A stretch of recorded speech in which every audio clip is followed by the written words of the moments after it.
Olá pessoal, boa tarde, é um prazer ter vocês aqui conosco. Estamos participando do maior programa de recuperação e expansão empresarial da América Latina. Hoje eu estou com meu convidado super especial, meu amigo Hans Roberto Frenster. Acertei? Totalmente. Ah, tá bom. Hans, é um prazer reencontrá-lo, vê-lo novamente. A gente não se falava há algum tempo. Pessoal, Hans, como eu disse, é um amigo, um especialista em pessoas, uma pessoa que tem muito a contribuir com a gente. Então, obrigado. Obrigado pela visita, obrigado por contribuir com esse bate-papo e eu espero que seja muito valioso aí, muito valiosa as informações que você tem pra gente. Mas, antes de tudo, se apresenta pro pessoal. Tá bom. Em primeiro lugar, muito obrigado pelo convite. É um prazer estar aqui com você outra vez. Faz tempo, né? Faz alguns meses que a gente não se reúne mais, mas é um prazer muito grande. Eu, particularmente, eu fui empresário, empreendedor, fui executivo de várias empresas no Brasil e no exterior, e voltei ao Brasil e abracei a responsabilidade pelo desenvolvimento do capital humano. Não só desenvolvimento, mas também busca de profissionais, avaliação de profissionais, e muito voltado a executivos, e também na assessoria estratégica a empresas no que se refere ao capital humano. Ah, poxa, pessoal, Hans, de novo. Chega, né? É uma vasta experiência. Certamente, se a gente falasse meia hora, talvez a gente não conseguiria aqui apresentar metade do currículo. E a gente sempre fala, né? Por que o convite do Hans? A parte muito importante, o que mais envolve hoje, capital. Capital. Qual o capital da empresa? Os maiores capitais, primeiro, estão nas pessoas, né? Mas e aí? Quais os outros capitais? Né? Qual outro capital a empresa tem que é muito importante? Hans, conta pra gente. Tudo gira em termos do capital humano. Ele é fundamental para tudo. A gente precisa de gente. Precisa de gente, e gente boa. Mas eu acho que você tem que analisar o sistema empresa ou empresa com relação aos diferentes capitais. Um deles, eu diria que são os recursos financeiros dos acionistas, dos investidores, mercado e tudo mais, e também de resultados da organização, que vai gerar o resultado para todos esses grupos. O segundo ponto é a tecnologia da empresa. Eu não estou falando de tecnologia de ponta, pode até ser, mas cada negócio, independente do seu tamanho, tem a sua tecnologia própria, em termos de serviço, em termos de produção, em termos de consultoria e tudo mais. São tecnologias que são um asset da empresa, é o capital da empresa. O outro ponto que eu julgo extremamente importante são os clientes, que é uma outra parte do capital da organização. Você tem que conhecer bem o seu cliente, e tudo isso é feito através do capital humano que você tem na sua organização. Tá? Com relação aos funcionários, eu acho que a empresa tem que ter um ponto muito importante. Querem entender esses movimentos todos que estão ocorrendo em todas essas áreas do capital. Você tem mudanças muito grandes hoje no mercado global e também no mercado brasileiro. Tudo se movimenta muito rapidamente e a empresa tem que entender esses movimentos. Hans, nós sabemos aí, né? Sempre a gente fala, o maior desafio dos empresários tem sido a forma e a habilidade de lidar com as pessoas. Você abordou agora um ponto, cliente. Se a gente não tem gente, nós não atendemos o nosso cliente com qualidade. Você falou do ponto da tecnologia. Tem que ter operadores. Então, nós precisamos, sempre que a gente está falando, né? Existe uma série de ativos, de coisas importantes, mas tudo está enveredado ao lado das pessoas. É o capital humano. E eu vejo, né, a dificuldade. Mas, enfim, que medidas podem ser tomadas, você acredita, para que o empresário, né, tenha maior habilidade? Como ele faz para tratar essa questão de pessoas dentro da organização? Em primeiro lugar, ele tem que conscientizar o seu pessoal, os seus colaboradores, em todos os níveis, dessas necessidades. Tem que saber qual é o papel da empresa, visão, tudo isso que já se fala há muito tempo. Mas todo mundo tem que estar atento às mudanças que estão ocorrendo. São mudanças muito grandes em todos os setores. Acho que nós vivemos isso na pandemia, já vivemos antes com menor intensidade, mas agora a intensidade aumentou muito mais. Porque tudo está mais globalizado, a concorrência, a tecnologia, os produtos e tudo mais, e você tem que ter pessoas que possam acompanhar isso. Além das pessoas que comandam o negócio, que também tem que ter competências específicas. Poxa, que legal. Isso é uma mudança interessante hoje e onde deve se prestar muita atenção. Tem outros pontos também, mas eu acho que esse é para começar a nossa conversa. Poxa, que legal. Você vê, gente, o Hans está falando, globalização. Quando a gente globaliza as coisas, você tem que ter o quê? Mais pessoas aí se encaixando. No passado, a gente tinha uma cultura, né, Hans, das empresas. Não, eu sou bom nisso aqui, eu tenho as pessoas bom nisso aqui. Mas hoje, não mais, desculpa, não era mais como no passado e nada do que a gente fazia 5 anos atrás é igual hoje, nem vai ser no futuro, né? Exato. Mas, Hans, é muito comum você ver executivos hoje, né, que são executivos da área de finanças, mas estão lá gerenciando uma fábrica. Você tem executivos industriais que estão na área de finanças. Essa correlação sempre acontece e é assustadora porque um diretor industrial hoje tem que saber fazer muita conta, né? Então, o grande segredo não está só na formação, acho que está nas habilidades, não é muito nisso? Eu acho que tem muito a ver com o que você falou agora, porque hoje você acompanha um processo de diversidade muito forte nas empresas. Eu não estou falando só em termos de formação, mas em termos de competências globais. Você vê hoje, cada vez mais, em termos de diversidade, grupos que não eram considerados há alguns anos atrás e que hoje estão assumindo posições importantes. O fato da mulher hoje, das pessoas mais carentes, a empresa tem que estar atenta e dar oportunidade a essas pessoas também, porque eu acho que a diversidade faz parte do crescimento e entendimento da organização. Poxa, que legal. É o que você falou, diversidade. É como a pessoa vai lidar. A gente falou agora, né? Ele pode ser um excelente economista, mas se ele não tiver habilidade de lidar com as pessoas, a empresa não vai conseguir concluir o seu trabalho, né?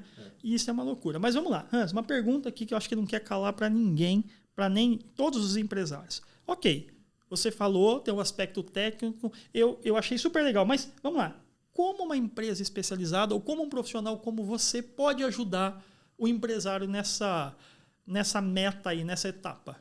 Hoje, o que nós fazemos junto com você sabe bem disso, nós fazemos uma avaliação das pessoas, ou conversamos muito com o corpo executivo da empresa para entender a estratégia da empresa. É muito importante que o consultor saiba o que a empresa quer fazer, onde ela está e onde ela quer chegar. Okay. Né?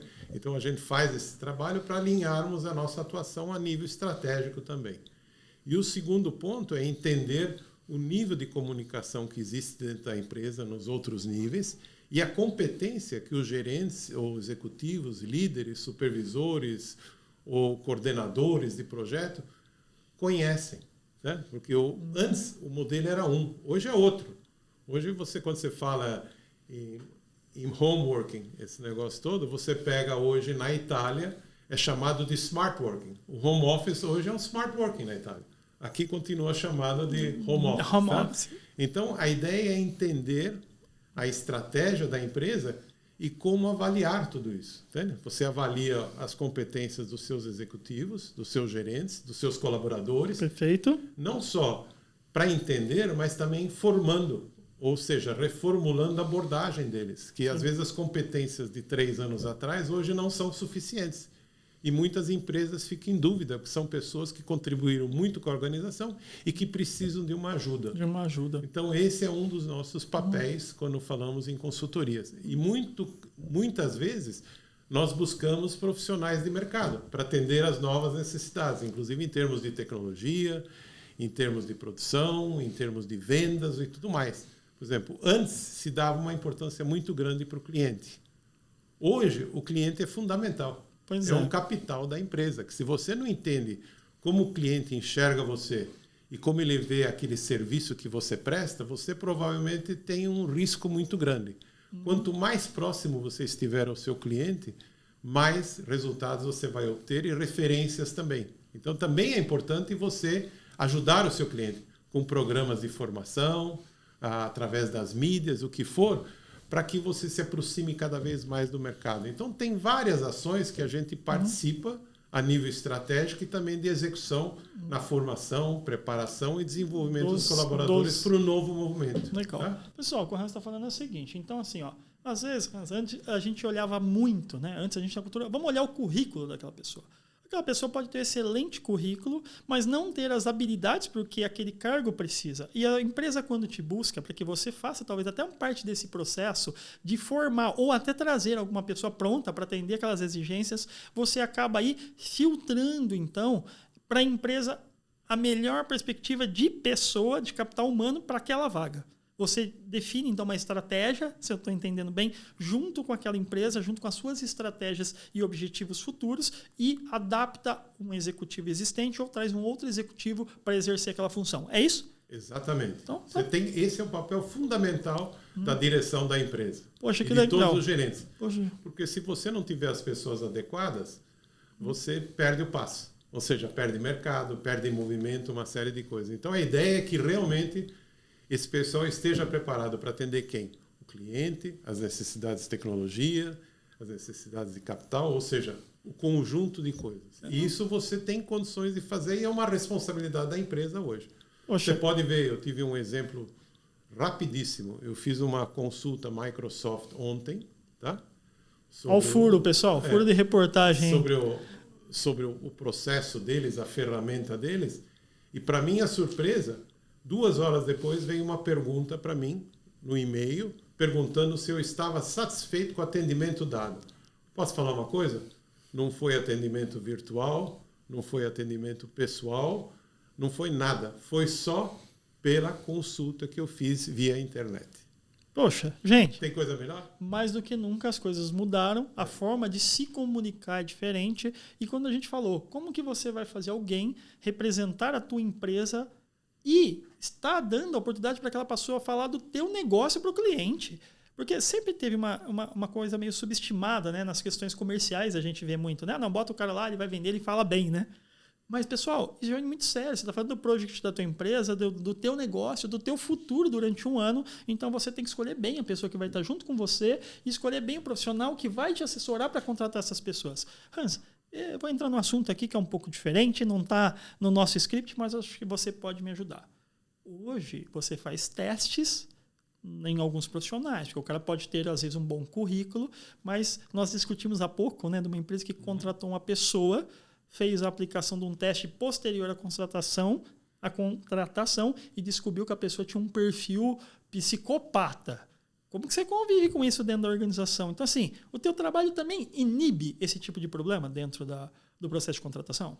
Pode inibir, mas eu acho que hoje você tem instrumentos para melhorar isso. Você, às vezes, você tem um profissional muito bom na sua empresa, ele faz um trabalho excelente e você promove ele.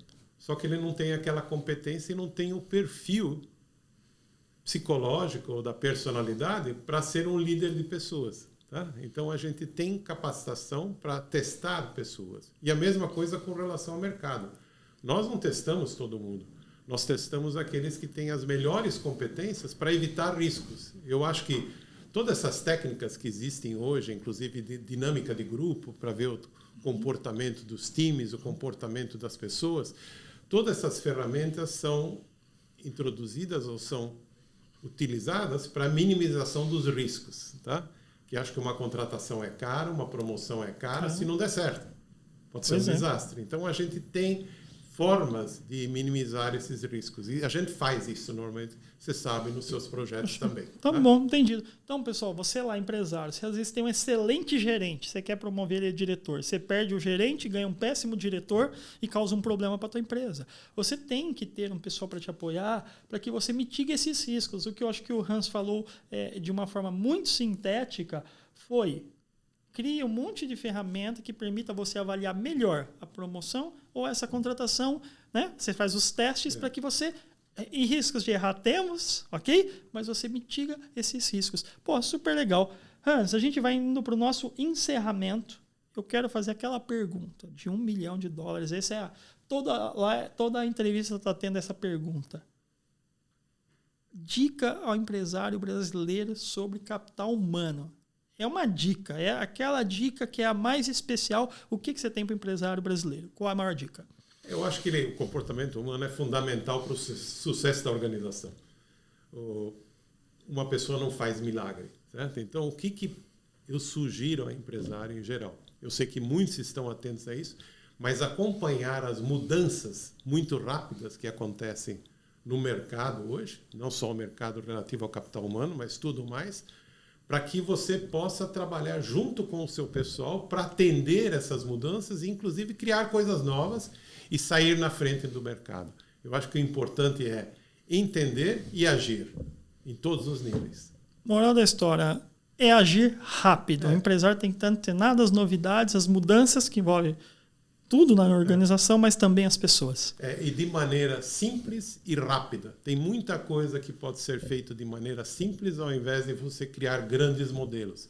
É tudo uma questão de agilidade, entendimento, que tudo isso vai levar ao sucesso. Show de bola. Hans, muito obrigado pela entrevista, pelo bate-papo. Foi um prazer revê-lo novamente. Espero, pessoal, um furo aí. O Hans agora passa a representar também aí o núcleo, sendo uma solução aí para toda a parte da empresa que envolve pessoas. O Hans é um especialista em pessoas que vocês poderão acessar aí para tirar dúvidas ou dois. Depois eu passo os contatos lá naquele cantinho embaixo que aparece escrito e fiquem à vontade. Foi um prazer estar com vocês. Hans, muito obrigado novamente. Pessoal, daqui a pouquinho nós temos Júlio Maia falando sobre inteligência em logística. Vocês não podem perder. É daqui, acho que 1 horinha já, né, pessoal? Tá chegando. Espero vocês. Até já.